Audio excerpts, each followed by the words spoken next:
estimate the sustainable resources. From the sustainable resources, comparing with the water demand, estimate the water stress of the area.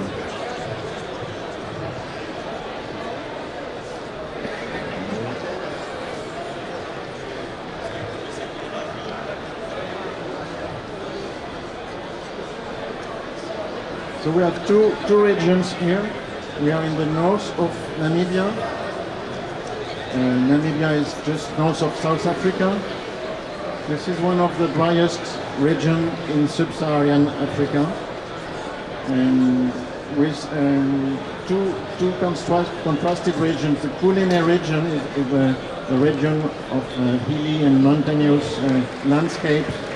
It's very wide regions with the Imba and Damara tribes. The economy is based on crop breeding, livestock breeding, no crops. There is no river. The only river is in the north. It makes the border with Angola. And the density of population is very low. It's a very nice country, very nice area. The tourism is developing, as well as mines, because it's rich in various metals. In comparison, the Omusati region to the east is a different landscape. It's completely flat. It's part of the Kalahari Desert. And the population is 10 times more than in the Kulene region. It has no river, but sometimes during the year there is runoff coming from Angola, and it's flooding all the area during a few weeks, or few days, or to several weeks, as you can see on the picture. And this flood is benefiting to the area. The people can do crops, and the water goes on to the Etoshapan. Maybe people among you know the Etosha Park. The Etoshapan, which is here, is a lake, salt lake with a very low depth. So the region is economically more viable with crops, as I said, with livestock as well, and some manufacturing and tourism activity. If we speak about the hydrogeology and the geological aspects, we have hard rocks formations in the western part, which are of low potential. They are in brown here, and when we go to the east, we come to the sedimentary basin, which gives good potential aquifers, which are in blue here. And the landscape, the relief, the mountainous relief, is marked by the presence of a dolomitic belt, which borders the sedimentary basin, and where recharge can occur. So we have contrasted rainfall as well, with 50 to 300 millimeters rainfall to the western part, and in the sedimentary basin the rainfall is significantly higher, 300 to 500 millimeters per year.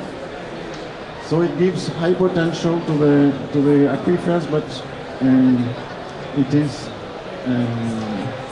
salt geological formations, so the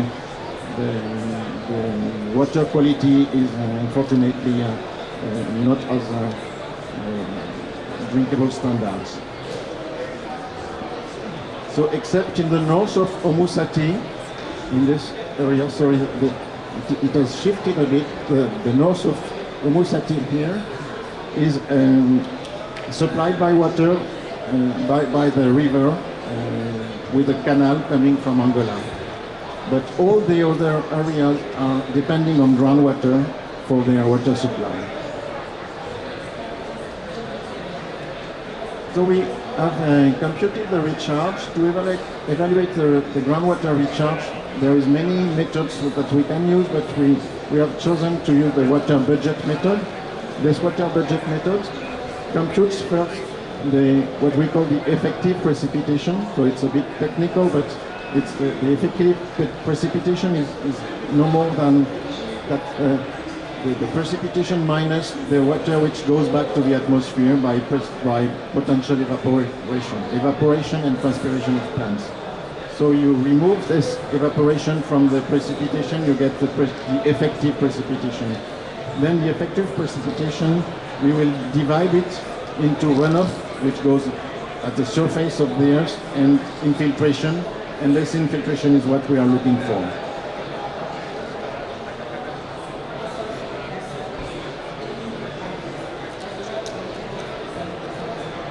We have graded all the area, all the northern Namibia is graded with meshes 28 by 28 kilometers. And in each one of these grids, these meshes, we have taken the climatic parameters and the soil parameters from existing databases. These existing databases, we can find them on internet. And we also interpret some satellite imagery to get first the evapotranspiration, the rainfall, the soil and land use, and the soil water storage. Those parameters which are considered in the computation of the effective precipitation. I won't go into details because we don't have time, but from this effective precipitation, then we need to divide the part which goes as runoff and the part which infiltrates. And this is done by considering the geological layers. We have geological maps, and we made also field work so that we can arbitrarily decide using also the literature, the former studies, whether this type of geology is able to infiltrate water or not. So we give a coefficient of infiltration, and we multiply this coefficient, which is between 0 and 1, by the effective precipitation that we have found to get the recharge of the aquifer. Therefore, the recharge of the aquifer, as you can see, is extremely low. Of course, it's very low because you have very low rainfall, but it's very low also in certain areas because the rocks are very hard and do not allow the water to infiltrate. So all the red areas here, those are areas where the recharge is null or almost null. The only areas where we have recharge are volcanic terrains, which are in the south of Kulene here, and the sedimentary basin of the Kalahari Desert. So already we can see that there is a problem of water because there is, before applying the climate change impact, we see that there is already a problem of water quantity. So on the left side, the recharge is expressed as a percentage of precipitation. On the right side, it's expressed as millimeters.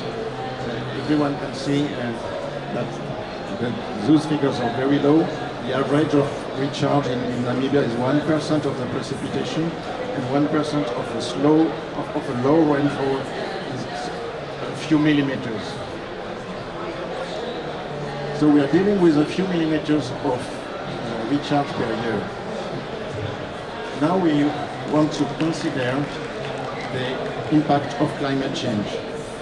So we compute from the projections of the RCP 8.5,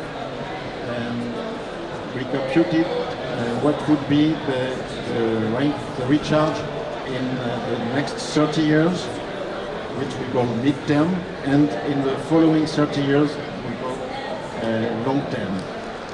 At the mid-term, we can see on the left it's the result of the map, but the right map is more expressive. It shows the difference between the present and the computed recharge. So in the 2050s, we'll have an improvement, a slight improvement of recharge in the in the central part of the mountainous Kundene, and global degradation in the eastern part. This is the result of the projections of the rainfall. And in the 30 years following, we'll have a general degradation of this recharge due to a general decrease of the rainfall. So it was a bit of a surprise to see that there was an improvement of the recharge with the climate change in this area, but we have to stress that this improvement is really slight, very, very little improvement, and only on the western part. And all the gray areas, there is no improvement because there was no recharge before, so zero stays zero. So cannot, no improvement, no degradation. If we consider the volumes, maybe it's more understandable when we speak about volumes of recharge. The current recharge is estimated as more than 700 million cubic meters per year. In the next 30 years, this current recharge will slightly decrease. We have seen that in some areas it's improving, but others are degrading. But in the long term, at the end of the century, we have a sharp drop of the recharge. It's really impressive.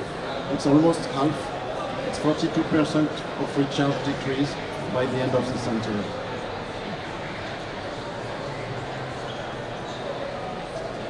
Continuing the study, we have revised the existing hydrogeological map, and this work was established with the most recent data.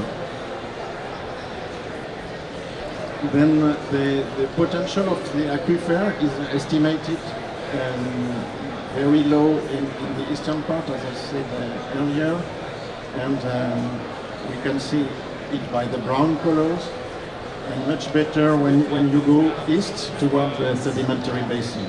The sedimentary basin is high thickness of sands, so you can understand that it can be a water easily.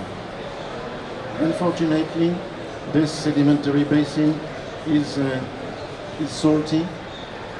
We have problem of salt, but also of fluoride and of sulfates, and also nitrates. So all the areas which are dashed here are not prone for a water supply. It's not drinkable water.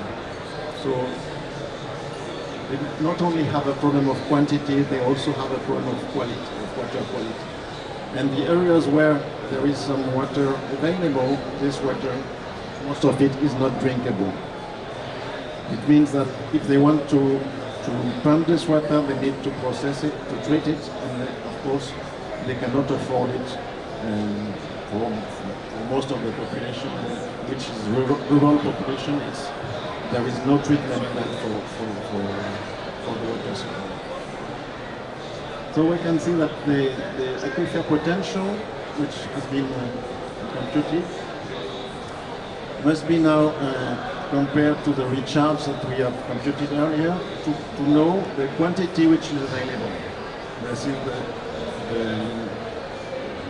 what we call the available resource. And from this available resource, we have to remove the part which is used for other services than the human services.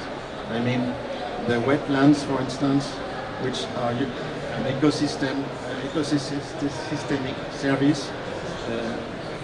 Thanks to the wetlands, we have wildlife. Thanks to the wildlife, we have tourism, or we have also other services. So we only take part of this available water, which is computed by mixing the aquifer potential and the recharge.